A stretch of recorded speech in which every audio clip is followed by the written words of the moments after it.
உங்களுக்கு முதலாவது கேள்வியில விளங்கப்படுத்தி காட்ட போகிறேன். பயிற்சியாகல ஒரு நூலகத்திற்கு வந்த சுமதி 45 நிமிடங்கள் பத்திரிகைகள் வாசிப்பதற்கும் 2 மணி 35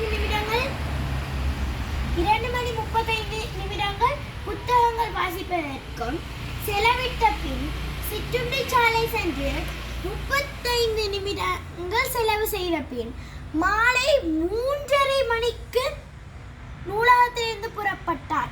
சுமதி நூலகத்திற்கு வந்த நேரத்தை நியம நேரத்தில் தருகிறன்னு கேட்டிருக்கு.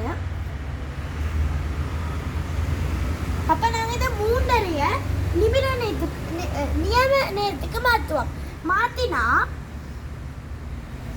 15:30 நியம நேரம் கேட்டபடியே நாங்க ரெண்டு டாட் வைக்கணும். இப்ப நாங்க மணி நிமிட கூட்டல் செய்வோம். இங்க மணி இங்க நிமிடம் 45 நிமிடங்கள் பத்திரிகை வாசிப்பது. இப்ப நிமிடம் தானே 45, அப்ப இதுல போடுவோம். 2 மணி 35 நிமிடங்கள் புத்தகங்கள் வாசிப்பதற்குமா இங்க மணி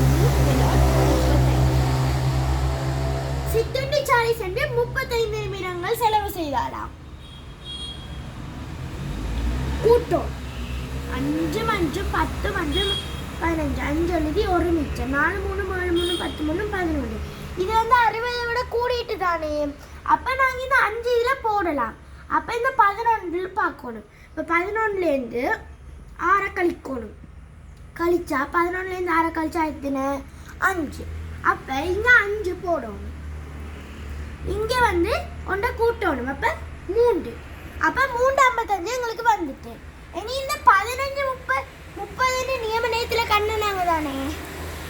அதுல இருந்து இந்த வந்தபடியே கழிக்கணும்.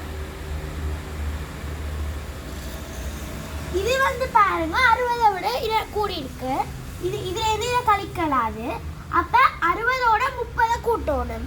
கூட்டினா 90.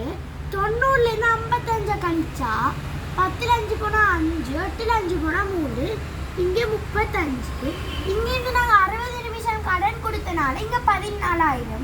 14ல இருந்து 3 போனா 11. இங்க நியம நேரத்துல கேட்டிருக்கு.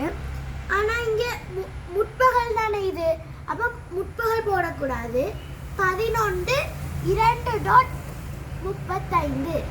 Thank you viewers.